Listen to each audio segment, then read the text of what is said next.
Hello, trumpet players and music friends. This is video number 2 in our sight reading series. In this video, we're going to talk about the impact that listening has on your sight reading.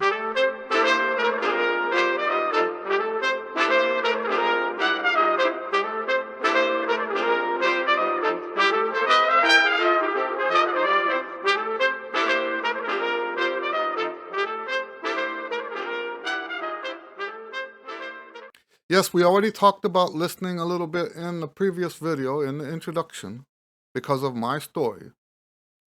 In that story, we talked about how I had conquered all my issues sight reading and then had a crash and burn sight reading scenario when I played with the Guy Lombardo band, and the way I fixed that was to listen to Guy Lombardo music. And that helped. But that's not necessarily the kind of listening that we're going to talk about in this video, but we're going to touch on that first real quick by just saying any listening that you do that makes you a better trumpet player is listening that's going to help you with your sight reading. It's just not as beneficial as the kind of listening we're going to talk about in a second. But yes,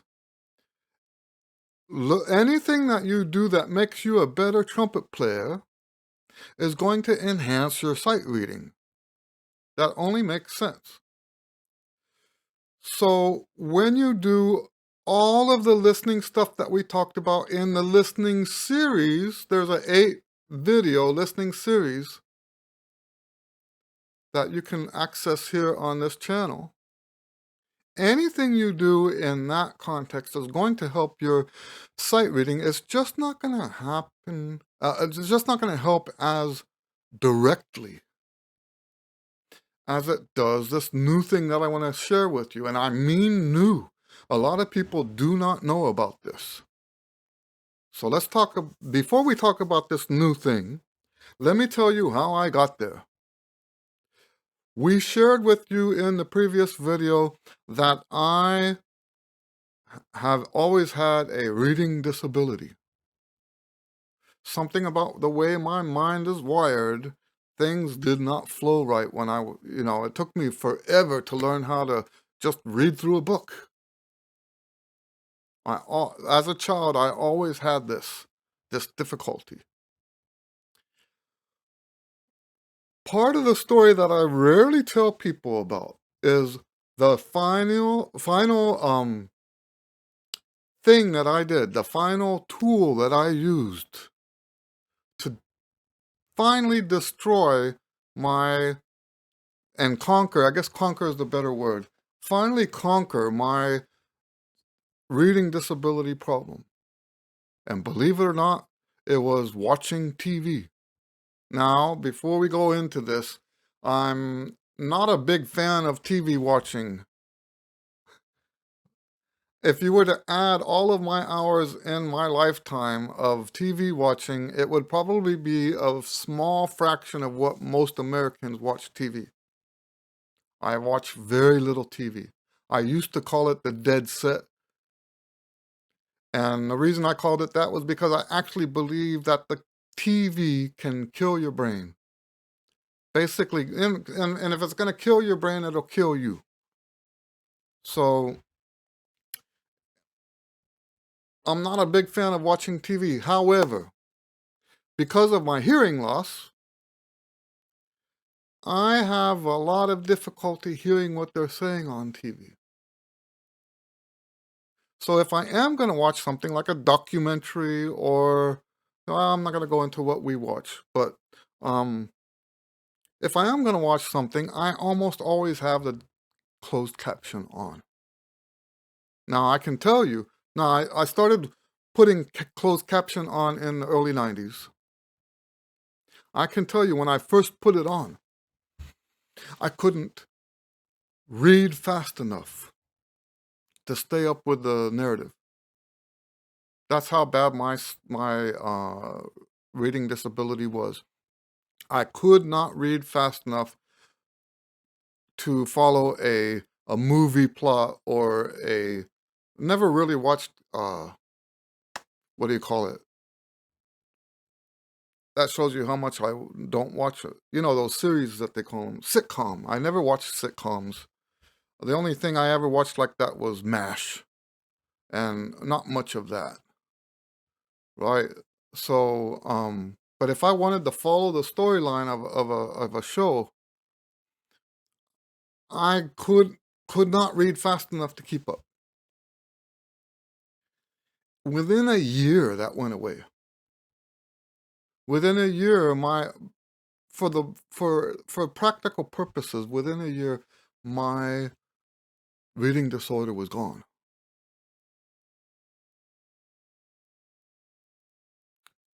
And what I'm going to share with you now is the music version of that.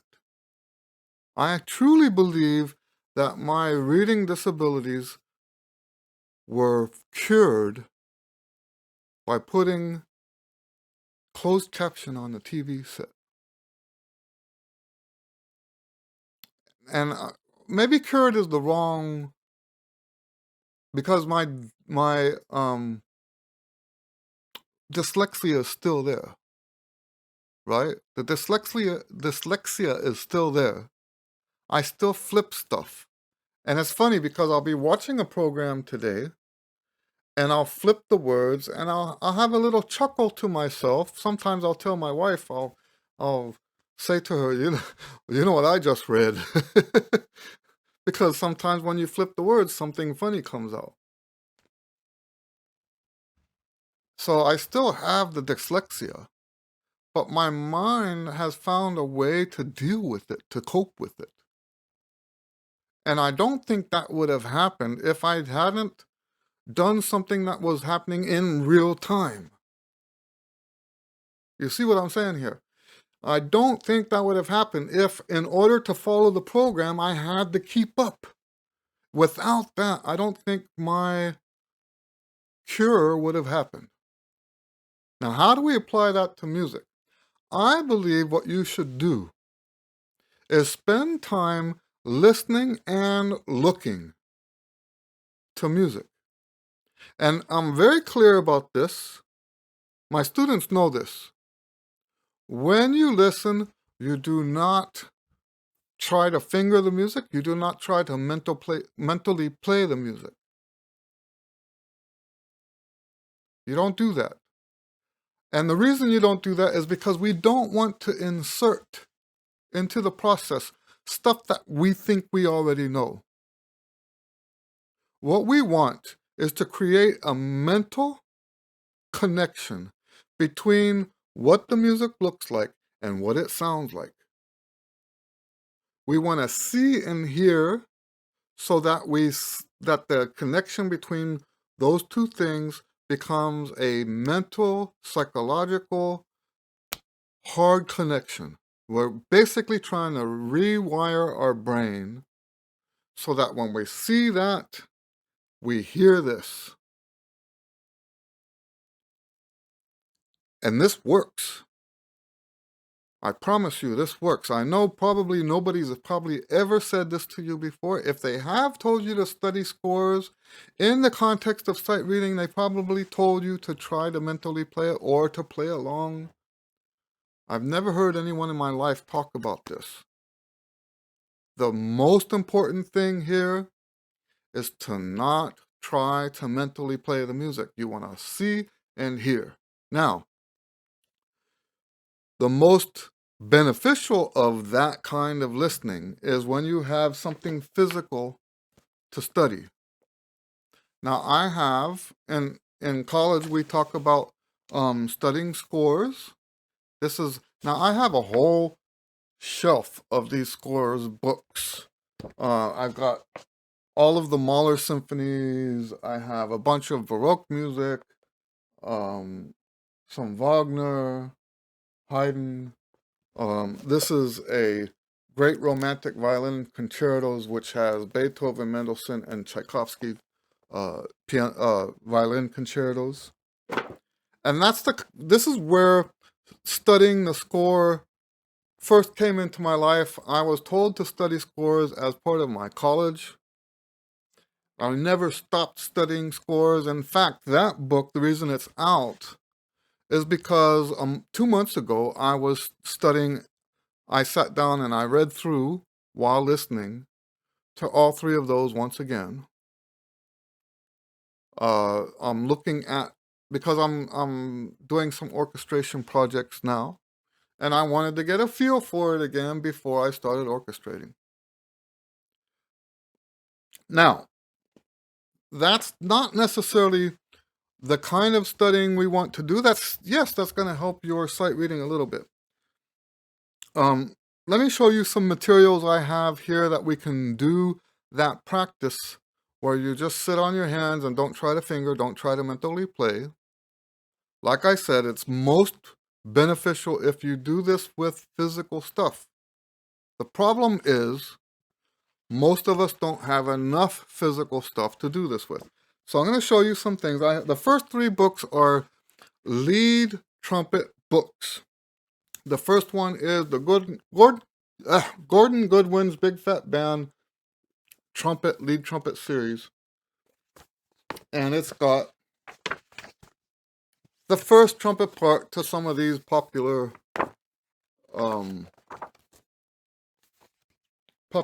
big band charts. Probably Gordon Goodwin's big band right now is probably the most popular big band of our time.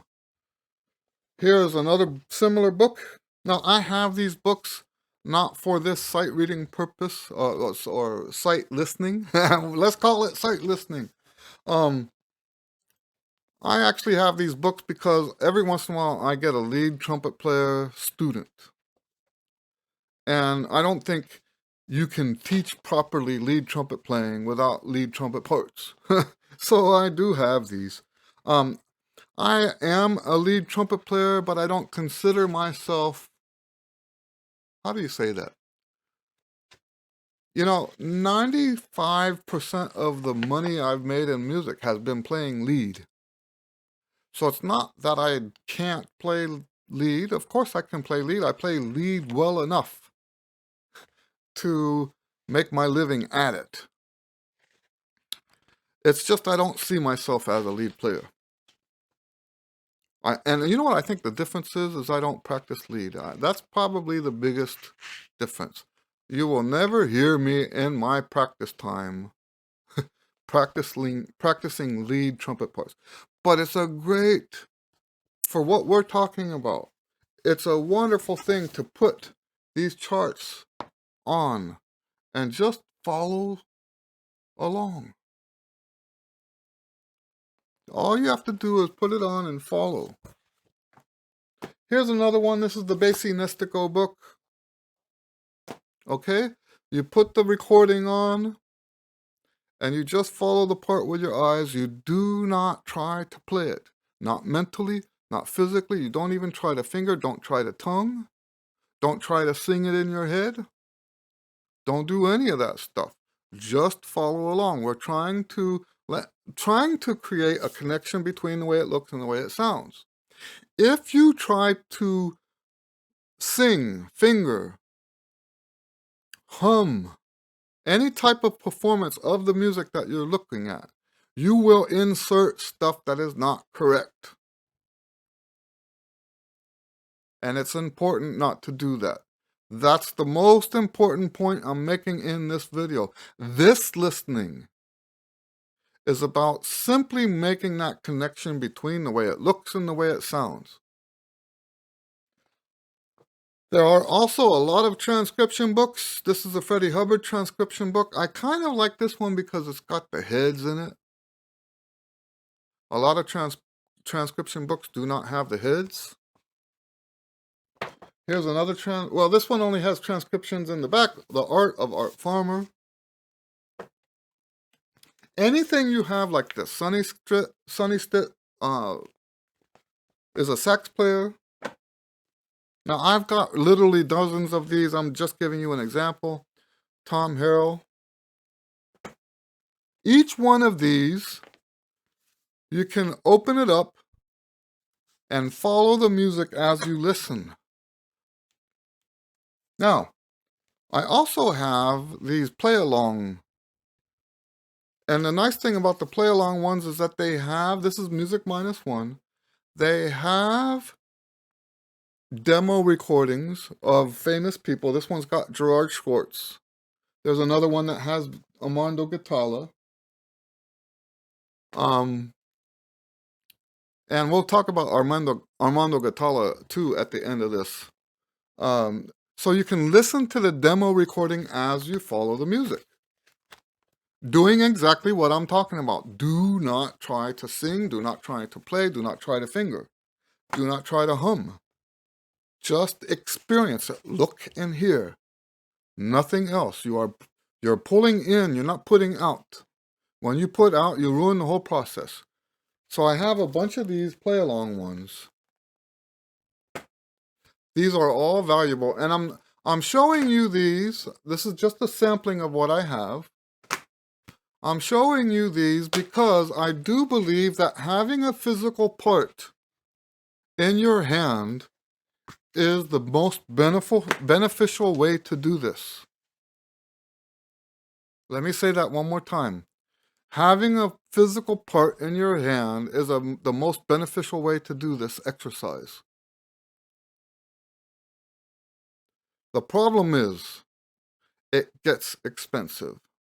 So what I'm going to recommend to you is do this exercise with all the music you have already that you can find recordings for.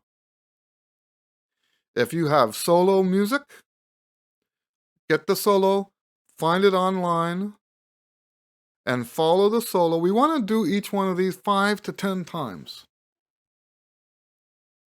It's not as beneficial if you just do one time. 5 to 10 times. Let's say you have, so this is Robert Nagel. We've got, like the Fiocco is in here. I think that's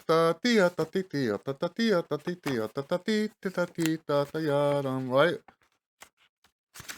Find that online and find a professional recording, right? We want to make sure, we're going to talk a little bit about that too.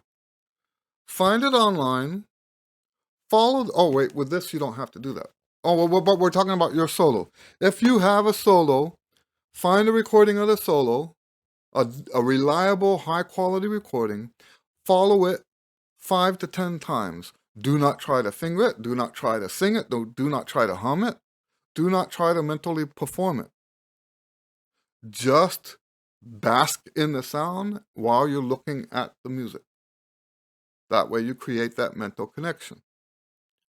And you should do that with every piece of music you have. Then, when you've exhausted all the music that you have, it's time to move to YouTube. Go to YouTube, and I'm going to say that if you are somebody who seriously struggles with sight reading, someone who you consider yourself a lousy, terrible sight reader, then you don't want to sight listen. You don't want to sight listen to stuff that's very technical. And this is going to sound like I'm pitching my own products. But hear me out. If you watch videos, now what we're looking for is score videos. And I have an entire playlist of dozens of score videos. Some of them are the hymns that I do. Others are the actual compositions that I've written, where I put the score on the screen. Now, those were originally meant as demos, so that people could see and hear what the music sounds like and looks like. But for this purpose, it is extremely valuable because I have beginning stuff on there. I have beginning stuff. So when you hear 2 half notes and a whole note and a couple of quarter notes. And you do that, you listen, and you sit there on your fingers so that you don't try to finger it. And you just experience making that connection between, mental connection, between the way it looks, the way it sounds. And you just bask in that. You watch it 10 times. Then you go to the next one. You watch it 10 times, making sure that you're looking at the music as it goes by.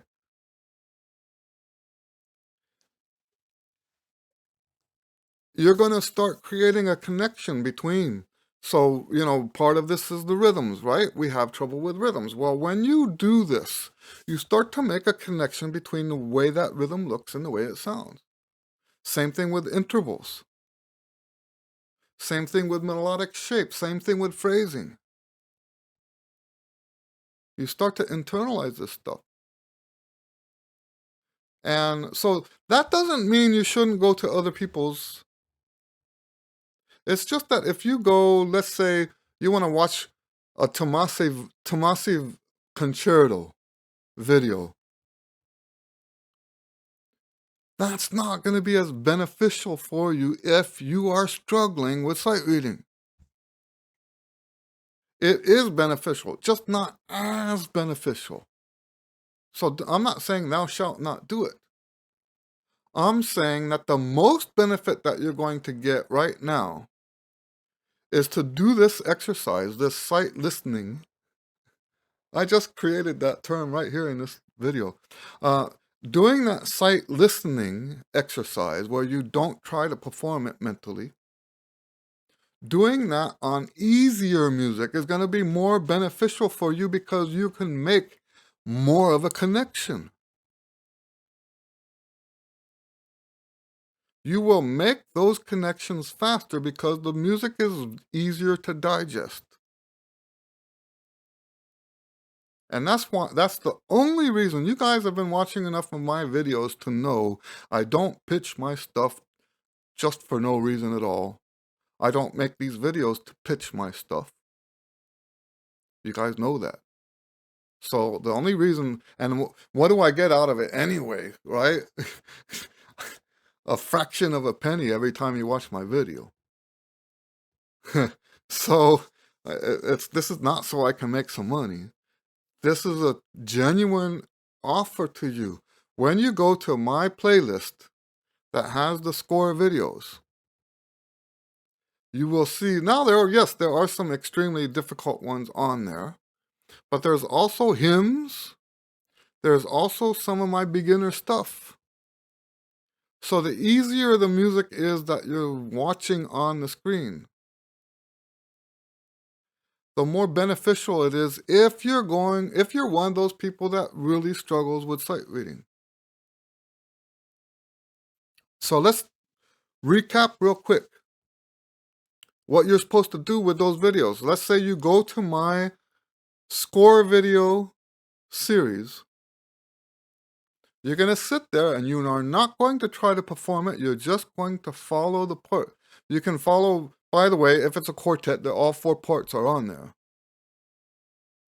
So you can follow the first part 5 to 10 times. If you want to follow a different part, that's fine too. I don't suggest necessarily doing that for every part. Maybe, I don't know. Maybe there's benefit to that. I don't know. That's not what I'm suggesting. But yes, you sit down, you observe it and you listen. You observe it and you listen. You observe it and you listen. You're trying to make that mental connection. What does it sound like? What does it look like? What does it sound like? Now, let's talk a little bit about those videos that are outside of my channel, because there's plenty of that too. And I recommend you do those too. You have to be careful though, that this is the big warning. If you're doing this exercise, this sight listening exercise, you want to make sure that the music on the screen, the manuscript on the screen matches what you're listening to, or it's going to ruin the whole process. So you want to make sure that there are no errors either in the music or in the recording. The reason I'm stressing this is because I have seen some videos where they put something on the recording and something on the screen. They're not the same. Whether it be because the person doing the performance was not good enough to actually execute it properly. There is that. There's plenty of that. But there's also two different versions of the part. So you might put the music up, but you got the music that the guy who recorded it was playing is a different arrangement. I've seen that too. And then I've seen some of them will be transcriptions, and they got the transcription wrong. This is not going to help you. So you want to make sure, and for that reason, I want to strongly recommend this channel. For some reason, I'm drawing a blank of the name. I'll put the name across the screen here. This is a gentleman that I've been sort of internet acquaintance. We've known each other, I think, for decades. He's one of those guys that I met online many years ago. He's got a YouTube channel where he's putting up some Claude Gordon music. Right now, he's putting up Armando Ghitalla music recordings. And they all have the music on it. So you can follow the part as you listen. You can't go wrong with that. You cannot go wrong with that. You know it's Armando Ghitalla. He's not getting it wrong. And the part that he's putting up is the part that goes with that recording. So I want to strongly recommend his channel. And then if you can find, there are some that, at this point, I think I should clarify the difference between my play-along videos and other people's play-along videos real quick.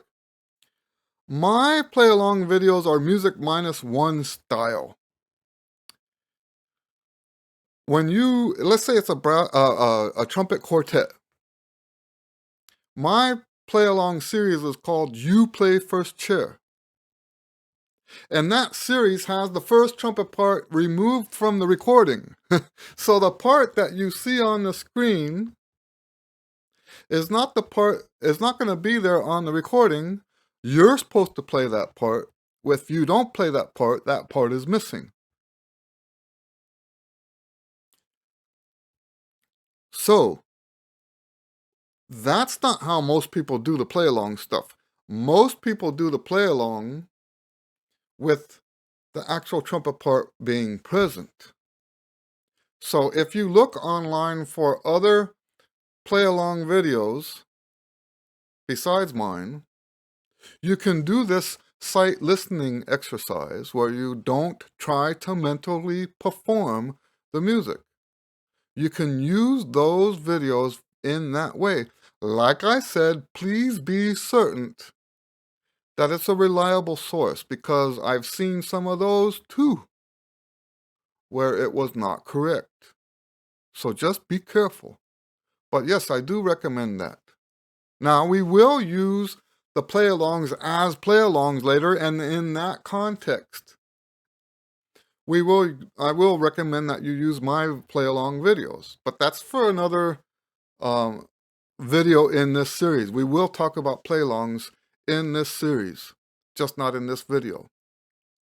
But the other people's play-along videos are perfect for this exercise where you don't try to finger, because the music is on the screen. So you just sit there. There's a bunch of arbans. There's a bunch of etudes of all kinds. And you just sit there, you listen, and you watch. And I do recommend at least 5 times on each recording. You listen and watch. Now, let me stress one more time before we close this video that you should exhaust all of the physical music you have first before you do the YouTube stuff. Every solo you have that you can find a recording for, whether you can play it or not, whether it's too easy or not, if it's a solo you played in junior high, that's too easy for you now. If you're struggling with sight reading, you want to follow the music. You will get benefit from that. Follow it, listen, and look. Look and listen. Make that mental connection between the way it looks, the way it sounds. Exhaust all your physical music first. Then you go online. I strongly recommend using my score videos. Then after you've exhausted the score videos, move on to other people's play-along videos and score videos. There's a lot of them. All right? Okay, so if you have any questions about this, as you know, you can ask questions down in the comments. I don't know that I've missed many at all in the last 10 years. I haven't been doing this 10 years anyway. So, other than that, God bless you guys. We'll see you on the next video. Thank you guys for your patience. I had to take some time off from YouTube. I think I got burned out. Too much YouTube in too short of a time. So thank you for your patience. I did the first video on this, I think, 2 months ago. And just needed to take a break. So anyway, and I feel much better now. I think this is a better video than it would have been if I had done the video sooner. Okay? All right, so thank you for your patience. God bless you. We'll see you on the next video.